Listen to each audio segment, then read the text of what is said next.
Status. It's your boy Marcus back in the building, and today we got a special presentation here with the Mixed Nuts channel. We got our friend Lady Z coming here to tell us a crazy story of survival.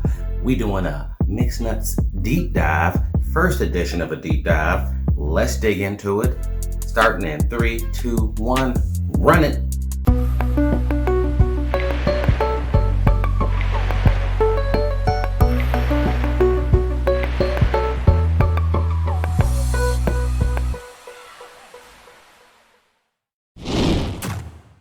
All right, so we here with Miss Brienna. How are you? Good. She's gonna be telling us a mixed nut story, for sure. Go ahead and walk us into it. So I reached out to you because I've watched a couple of your shows and just basically calling everybody out on their bullshit. Yeah. Okay, so I am a victim of domestic violence.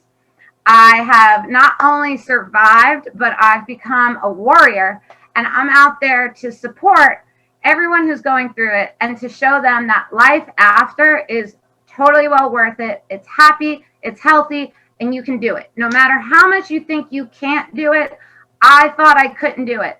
My ex-abuser left me completely incapacitated financially and mentally abused me for years that I was so torn down, but I did it. And not only did I do it, I went from having nothing to totally being okay to supporting myself and my 2 kids.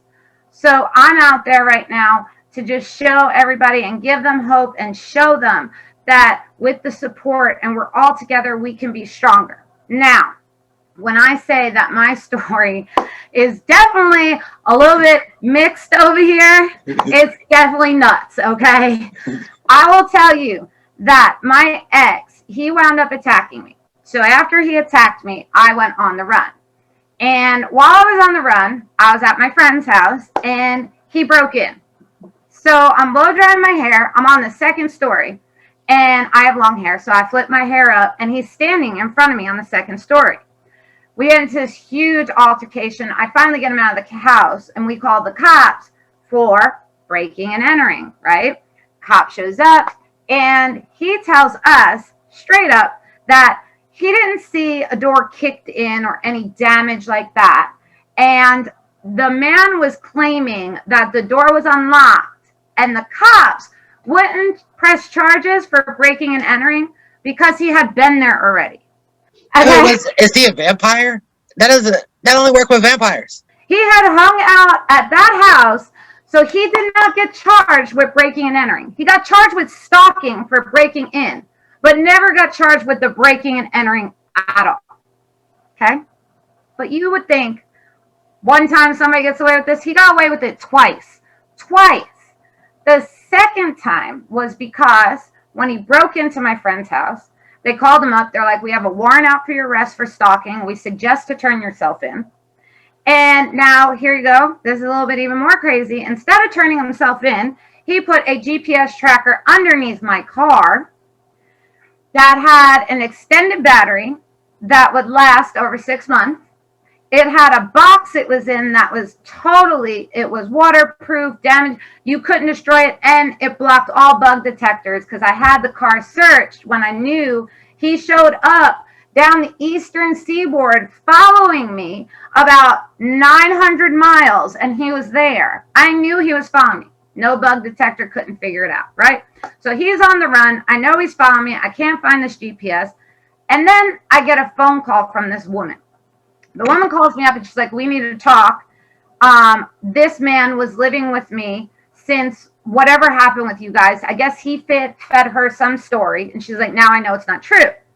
So I was like, what's going on? She's like, he just got busted by the cops. But he only got busted to come back on my charges. He was on a ladder trying to get through her window. Again, breaking and entering. Okay, they have pictures of him on this ladder, 1 foot through the window and 1 foot out, but he had a toothbrush there. So that is not breaking and entering because he had a toothbrush there. I've never heard of such a thing. This is 2 different states we're talking. And he got away with breaking and entering twice. So they catch him. Now, the woman hands in this notebook he had at the house. And that notebook that she turned into the police department had over 30,000 addresses, gas stations, any stop I made over that period of time, he wrote down. He had every address of every family member. But wait, here is the finale of absolute craziness. I get this thing in the mail, okay? And it's this tube. It looks like blueprints, right? So I open it up because I'm like, okay, I didn't know. Dude, the thing was spring-loaded with glitter. Glitter. It's a glitter bomb, apparently. And it explodes. What? Like, was he always this weird, though? Like, I mean, no. Was he just like, well, maybe he was, but he was like hiding it very good. He could hide it very good. There are people who can hide the crazy. So when I met him, right, totally blinded me by money. Like, I've always worked. I had 2 jobs. I'm a teacher. I've always worked very hard. And when he came in, he had all this money and he was going to buy my son this. And he bought him a 4-wheeler and this and that. And I totally, was that typical, like, let me take Easy Street, right? He honeypotted you. Right. Exactly. Like, I'm totally cool with Easy Street. It wasn't so easy, though, because obviously once I gave up everything, I was reliant on him, and he knew that. So when he attacked me, he said to me, he's like, you can't do this without me. There's no way.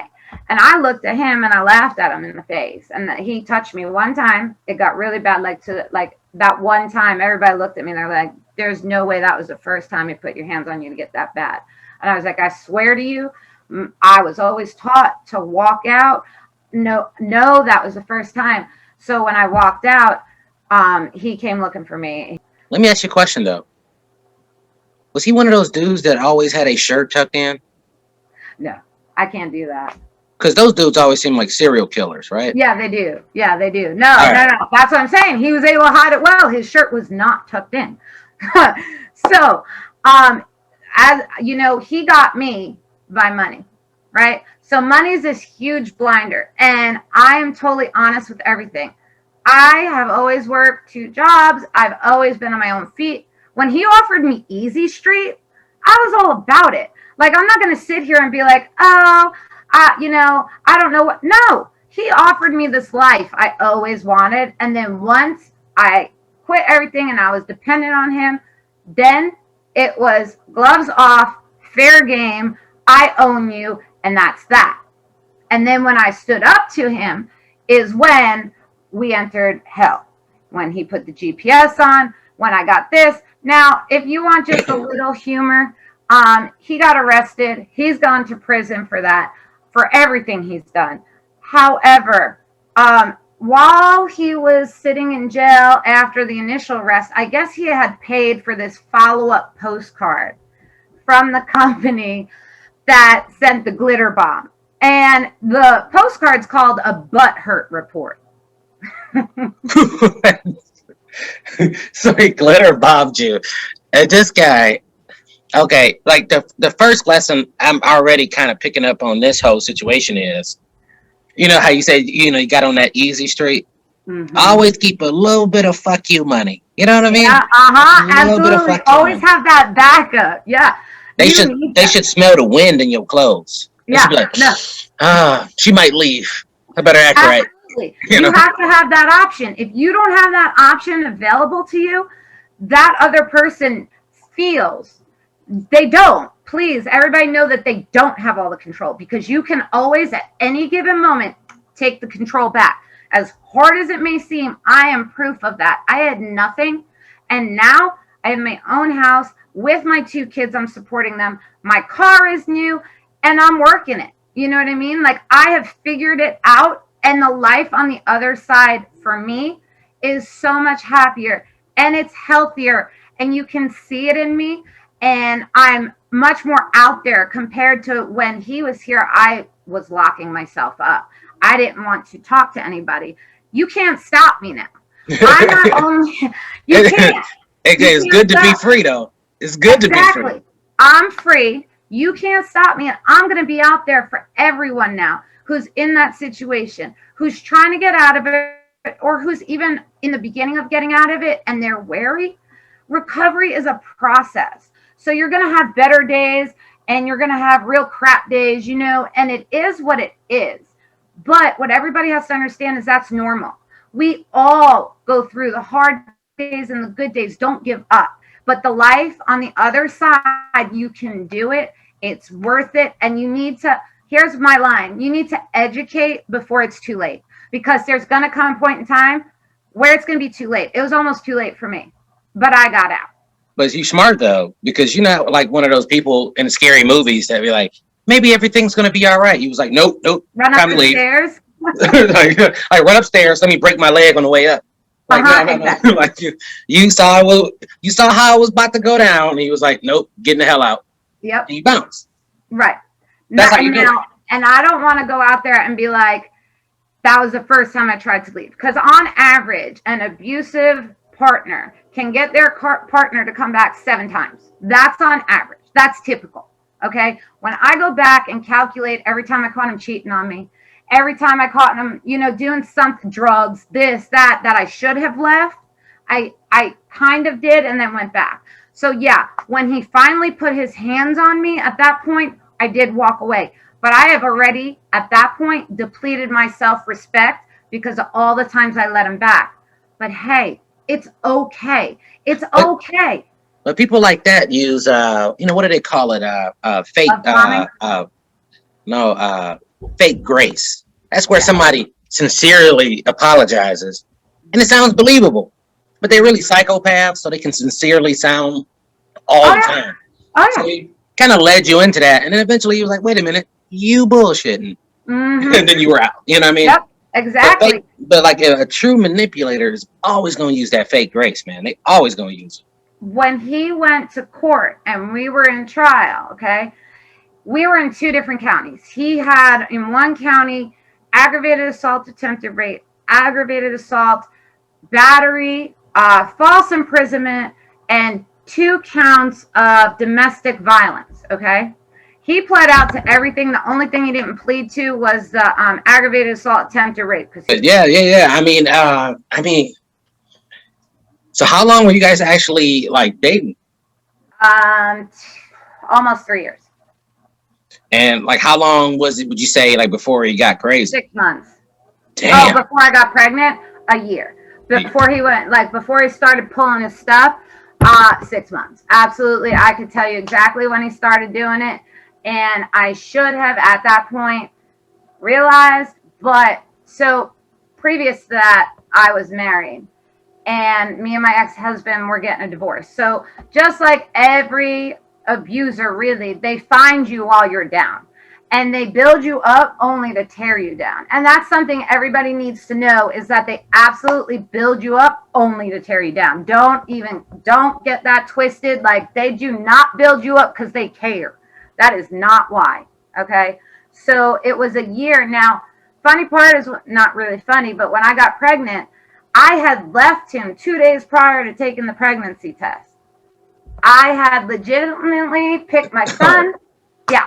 I picked my son and myself up and moved to the beach. Like, moved. I was gone. Like, bye. We're done. And then I took the test 2 days later and I was back to square one. And I didn't want to break a family up, so I got back together with him. So what do you think his because I mean, he got some mental problems for sure. Like what is that? What is that? Like, so we were, you said psychopath. They're very hard to spot, and I'm not a doctor, nor can I make a diagnosis. But if I was to say anything, he was so under the radar, and he has that grandiose self. Like, I'm all about myself, and he thinks he's perfect, and everybody else has done him wrong. And you listen to the stories, and you feel bad, but then you realize who they are. Okay.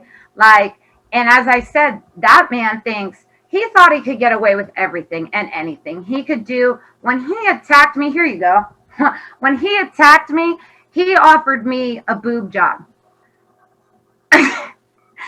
Like, what about an apology? Like, I don't know if that would be my first response. Like, money always makes me feel better. Do you want that? And I was like, no. Plus, that would be for him.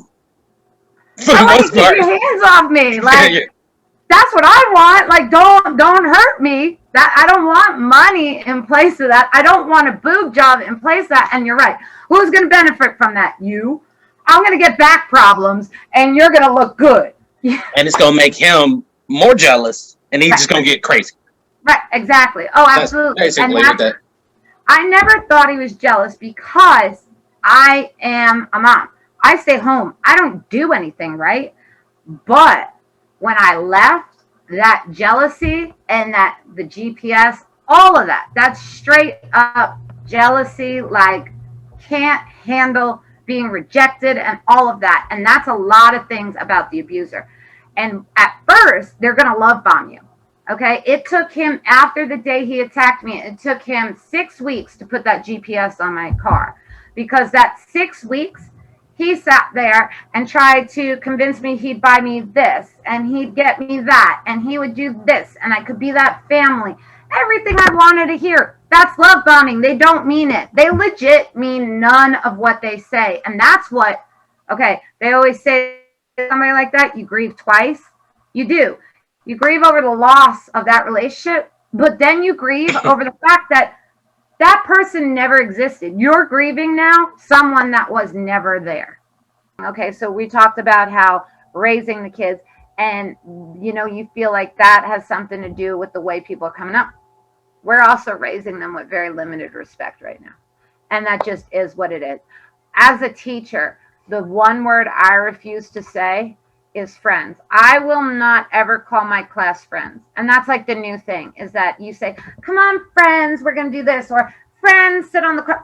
They're not your friends. You are now making these kids equal to you, and they're not. And so that is another thing that we have an issue with, is that we're not showing any dominance over these children. And I'm not saying you have to beat your children. That's not what I'm saying. But we're showing no dominance, and the ones who are showing the dominance are the ones who are beating someone else. So they're fearful. The kids are fearful because they watch their mom get beat up, or they're fearful because they watch their mom attack their dad. They don't understand the level of respect. All they're going to do now, so they watch this person abuse the one they're with, and they're fearful. Now they're going to try to beat them as they get older, because they don't want to fear them anymore. They want to be able to beat them. And so then they come up here. Now they're at this level.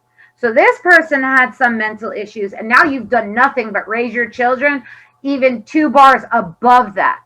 Okay. And that's what I was talking about, being very important to get out of that relationship instead of staying in it, because that you're affecting yourself, but your children as well. And I know it's hard. I'm not saying that this is an easy thing. As I said, I had no work. I had no money because I was stupid, and I did not make that backup fund.